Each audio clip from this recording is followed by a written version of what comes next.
سڵاتان لەبێت و ئەم کاتتان باش بینەرانی خۆشەویستی تەلەڤیزیۆنی کۆمەڵە بە یارمەتی هاوڕێیانی هاوکارم لە خزمەتان دەن بۆ پێشکەشکردنی گەشتی هەواڵەکانی ڕۆژی یەکشەممە سەرەتا سەرگەڕی گرنگترین هەواڵەکان. بێڕەونەفی بازاڕی تەبلیغاتی ڕۆژیم لە شاری سنا، پشتیوانی 250 چالاکی مەدەنی و مافی ژنان لە ژینا مۆدەڕێزگورجی، دەست بە سەرکردنی سێ شارۆمەندی کورد لە پیرانشار، تاران و ئیلام، خۆپیشاندانی خەڵکی ڕۆژاوا دژ بە هێرشەکانی تورکیا، خۆپیشاندانی خەڵکی تورکیا لەسەر ڕۆژی سەرکوتی ناڕازیانی پارکی گەزی و خۆپیشاندانی دژبەرانی شەڕ و لایەنگرانی فەلەستین لە چەند وڵاتی جیهان.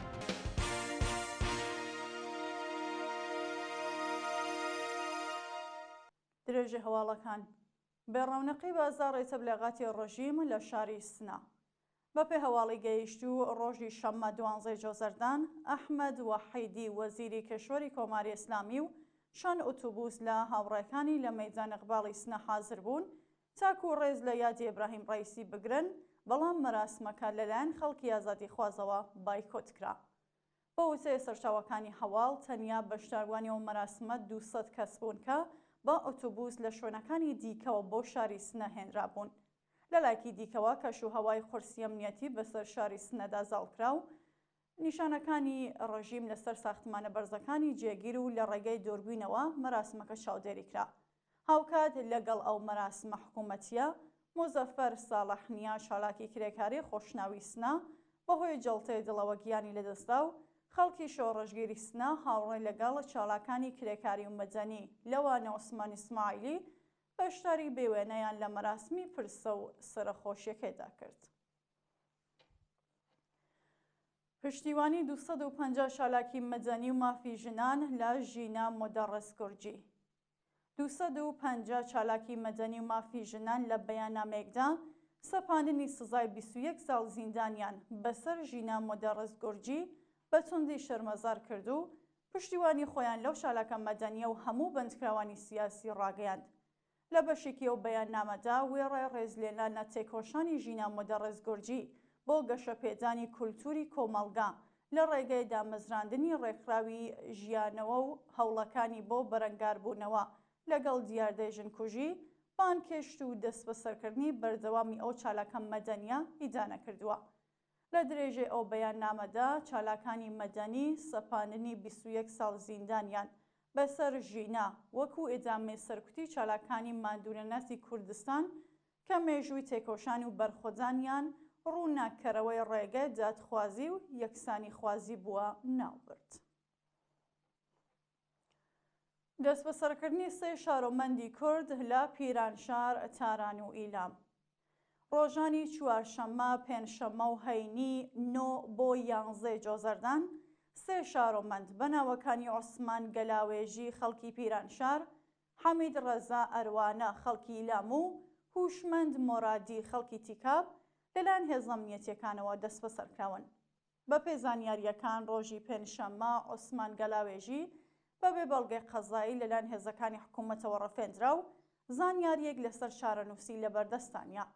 هەروەها ڕۆژی هەینی حەمید ڕەزا ئەروانە تەمەن 25 ساڵ و خەڵکی ئیلام لە هێرشی هێزەمیەکان بۆ سەر ماڵەکەی دەست بەسەر و بۆ شوێنێکی نادیار گوازراوەتەوە.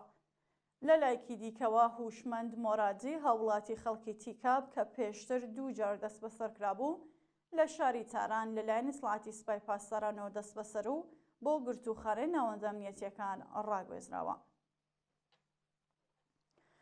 توشبوونی ساسان چەمەن ئارا بە نەخۆشی پێسۆریازیس. پارێزەری ساسان چەمەن ئارا هۆنەرمەند و بەندکراوی سیاسی پێشوو ڕۆژی شەمە 12 جۆزەردان ڕاگەیان ئەو چالاکە مەدەنیە لە زینداندا تووشی نەخۆشی پێسۆریازیس بووە. پێشتریش پارێزەری مستەفا ئالەحمەد دەرهێنەری سینما و بەندکراوی سیاسی باسی لە توشبوونی ناوبراو بە نەخۆشی پێسۆریازیس کردبوو. ئێستا پارێزەری ساسان چەمەن ئارا ئەو پرسیارەی کردووە کە بۆچی ژمارەیەکی زۆر لە بەندکراوانی سیاسی پاش ئازادی تووشی نەخۆشی پێسۆریازیس یان خۆت ئیمێنی دەبن. نابراو داوای لە بەرپرسانی قەزای و ئەمنیەتی کۆماری ئیسلامی کردووە تاکو وەڵامی نیگەرانیەکانی کۆمەڵگا بدەنەوە. شاینی باسەکە لە ساڵانی ڕابردوودا چەندین راپۆرت لەسەر مەرگی گوماناوی بەندکراوانی سیاسی بڵاوکرا بوو.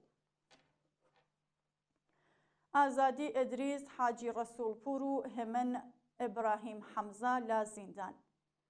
ڕۆژی شەممە 12 جۆزەردان ئیدریس حاجی ڕەسوولپوور برای محەممەد حاجی ڕەسوولپوور لە گیانبەختکردوانی شۆڕەشی ژینە لە شاری بۆکان و هێمن ئیبراهیم حەمزە خەڵکی گوندی قەرەگۆڵ بە دانانی وەسێقە و بە شێوەکاتی لە زیندان ئازادکران. ڕۆژی پێنجشەممە 20 گوڵانی 1403 ئەو دوو شارۆمەندە بەبێ بەڵگەی قەزایی لەلایەن ناوەندامیەتیەکانەوە دەستبەسەر و بە مەبەستی لێپرسینەوە ڕەوانەی گرتوخانەی مەهدی شاری وەرمێکران. 28 سەرماوەزی 1401 محەممەد حاجی ڕەسوولپوور پاش دەستبەسەرکران لە ژێر ئەشکەنجێ سەرکۆزگەرانی کۆماری ئیسلامیدا گیانی بەخت کرد. خۆپیشاندانی خەڵکی ڕۆژاوا دژ بە هێرشەکانی تورکیا. ڕۆژی شەممە 12 جۆزەردان خەڵکی شارە جۆراوجۆرەکانی ڕۆژاوی کوردستان دژ بە هێرشەکانی دەوڵەتی تورکیا بۆ سەر باکوور و باکووری ڕۆژهەڵاتی سووریا خۆپیشاندانیان کرد. ڕۆژی هەینی 11 جۆزەردان ئەرتەشی تورکیا لە ڕێگەی هەشت پەهبادەوە هێرشی کردە سەر چەند ناوچە لە ڕۆژاوی کوردستان و بۆ هۆیەوە 4 شێروانی هێزەکانی سووریای دموکراتیک گیانیان بەخت کرد و 12 کەسی مەدەنیش بریندار بوون. هێرشەکانی دەوڵەتی تورکیا کاردانەوەی کۆمەڵگای لێکۆتەوە و ڕۆژی ڕابردوو خەڵکی شۆڕژگیری ڕۆژاوی کوردستان ڕژانە سەر شەقام و بە وتنەوەی دروشم خوازیاری ڕاگررتنی هێرشەکان بوون. بەشداربووان لە بەیاننامەیەکدا خوازیاری پابەندبوونی لایەنە پەیوەندیدارەکان بە بەڵێنەکانیان بۆ پاراستنی ڕۆژاوی کوردستان لە هێرشەکانی دەوڵەتی فاشیستی تورکیا بوون. گیانەدەستان و برینداربوونی 5 کرێکار لە چەند شاری ئێران. ڕۆژی شەممە 12 جۆزەردان بەهۆی نەبوونی ئیمنی شوێنی کار کرێکارێک لە ئیسفەهان گیانی لەدەستا و 4 کرێکاری دیکەش لە شارەکانی سەبزەوار و ئیسفەهان بریندار بوون. بەپێی راپۆرسەکان 3 کرێکاری بیناسازی لە شاری سەبزەوار لە کاتی کارکردندا بەهۆی داڕمانی دیوار بە سەختی بریندار و ڕەوانەی نەخۆشخانەکراون. لە شاری ئیسفەهان لە دوو ڕووزاوی کاری جیاجیادا کرێکارێک بەهۆی بەڕگرتووی گیانی لەدەستاوە و کرێکارێکی دیکەش بەهۆی گیرکردنی دەستی لە نێو پلە بەرقیدا کەمەندان بووە. هەوڵی خۆکوژی بەندکراوێکی مەحکوم بە ئیعدام لە زیندانی زاهدان. ڕۆژی پێنجشەممە 10 جۆزەردان بەندکراوێکی مەحکوم بە ئیعدام لە زیندانی زاهدان بە ناوی ئەدهەم ناروی لە ڕێگەی خواردنی چەندین حەب هەوڵی خۆکوژی داوە. بەپێی راپۆرتی حاڵبەش ئەدهەم ناروی هاوڕێی لەگەڵ بەندکراوێکی دیکە بە ناوی محەممەد زەینەدینی بە تێکەڵچوونی چەکدارانە لەگەڵ چەند مەئموری ڕژیم و کوشتنیان تۆمەتبارکراون. هەرچەند ئەو دوو بەندکراوە بەردەوام تۆمەتەکانیان ڕەتدەکەنەوە، بەڵام ڕۆژی 29 خەزەڵوەری 1402 حکمی ئاعدامی هەردووکیان لە دیوانی باڵای وڵات پشتڕاستکراوەتەوە. بانکێشتی چالاکێکی سنفی فەرهەنگیانی خۆراسانی شۆمالی بۆ دادسەرا. لە ڕۆژانی ڕابردوودا حسێن واحدی بازرەسی ئەنجومەنی سنفی فەرهەنگیانی خۆراسانی شۆمالی بۆ چەندەمین جار بانکێشتی دادسەرای گشتی و ئینقلابی بۆ جنوورتکرا. بانکێشتی ئەو چالاکە سنفیە لە حاڵێکدایە کە ناوبراو پەروەندەیەکی دیکەی کراوەی لە دادگای ئینقلابی بۆ جنوورت هەیە. ڕۆژی 3 ڕەشەمەی 1402 هێزەکانی ئیتلاعاتی سوپای پاسەران ڕێگەیان لە ئۆتۆمۆبیلی ناوبراو گرت و پاش چەند کاتژمێر لێپرسینەوە مۆبایلەکەیان زەوت و پەیجی تایبەتی ئەو چالاکە سنفیان بە ناوی داریوش ئەشکانی داخست. ئەشکەنجە و فڕێزانی بەندکراوەیەک لە دەهدەشت. ڕۆژی 30 گوڵان هێزەمنیەکانی شارستانی دەهدەشت پاش مەرگی ئیبراهیم ڕەیسی شارۆمەندێکیان بە ناوی فەرشاد دەستمۆزدی دەست بەسەر و پاش ئەشکەنجەدان لەسەر شەقامەکانی ئەو شارە فڕێدا. بەپێی زانیاریەکان لە کاتی هێرشی هێزەمنیەکانی ڕژیم بۆ سەر ماڵی فەرشاد دەستمۆزدی خوشکی ئەو چالاکە مەدەنیەش دراوەتە بەر لێدان و فەرشاد بە توند و تیژەوە دەست بەسەر کراوە. ناوبراو لە سەردەمی شۆڕشی ژینا لە ساڵی 1401 لەلایەن ئیسلاحاتی سوپای پاسدارانەوە دەست بەسەر و بۆ ماوەی 4 مانگ لە گرتوخانەی ئەو ناوەندە ئەمنیەتی ئەشکەنجە و ئازاردرا. فەرشاد بۆ جارێکی دیکە لە گەلاوێژی ساڵی 1402 دەست بەسەر و بۆ ماوەیەکی زۆر بێسەر و شوێن و مانگی ڕێبەندانی هەمان ساڵ لە گرتووخانەی دەسەڵاتی سوپای یاسوج بە دانانی وەسیقەی 2 ملیار تمەنی ئازادکرا. خۆپیشاندانی خەڵکی تورکیا لە ساڕۆژی سەرکوتی ناڕازیانی پارکی گەزی. ڕۆژی شەممە 12 جۆزەردان دانیشتوانی شاری ئێزمیر لە تورکیا هاوکات لەگەڵ ساڕۆژی سەرکوتی ناڕازیان لە پارکی گەزی ئیستانبوڵ ڕۆژانە سەرشەقام و یادی قوربانیانی ئەو ڕووداوەیان بەرز ڕاگرت. ڕۆژی 28 مەی ساڵی 2013 زاینی پۆلیسی تورکیا بە شێوەیەکی وەحشیانە هێرشی کردە سەر ناڕازیان لە مەیدانی تەقسیمی ئیستانبوڵ و 3 کەسی کوشت و بە سەدان کەسی بریندار و دەستبەسەر کرد. دەوڵەتی ئەردۆغان لە ساڵی 2013 بڕیاریدا دارستانەکانی پارکی گەزی ببڕێتەوە و لە شوێنەکەی بینایکی فەرهەنگی مەسەبی ساسکات چالاکانی مەدەنی و خەڵکی ناڕازی لە ناڕزایەتی بە فەرمانی دەوڵەت ڕۆژانە سەرشەقام بەڵام بە توندترین شێوە سەرکوتکران.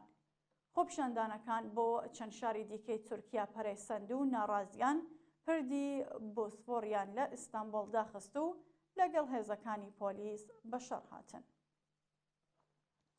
دووە هەواڵ خۆپیشاندانی دژبەرانی شەڕ و لاینگرانی فەلەستین لە چەند وڵاتی جیهان. ڕۆژی شەممە 12 جۆزەردان دژبەرانی شەڕ لە تەل‌ئاڤیڤی ئیسرائیل و لاینگرانی فەلەستین لە وڵاتانی سوئیس، بەریتانیا و فەرەنسا ڕۆژانە سەرشەقام و خوازیاری ڕاگررتنی شەڕ بوون. بەپێ راپۆرتەکان دژبەرانی دەوڵەتی نێتانیاهو لە شاری تەل‌ئاڤیڤ لە خۆپیشاندانێکی گەورەدا خوازیاری ڕاگررتنی شەڕ، ئازادی دیلەکانی دەستی حەماس و هەڵبژاردننی پێشوەختە بوون. لە لایەکی دیکەوە لاینگرانی فەلەستین لە شارەکانی مانچێستەر و برایتۆنی بریتانیا، بێرن لە سوئیس و پاریس لە فەڕەنسا دژ بە جەنایەتەکانی ئیسرائیل لە غەزە ڕێپێوانیان کرد و پشتیوانی خۆیان لە گەلی فەلەستین ڕاگەیاند. بینەرانی خۆشەویست، هەواڵەکانتان پێشکەشکرا، هەر شاد و ئاسوودە بن.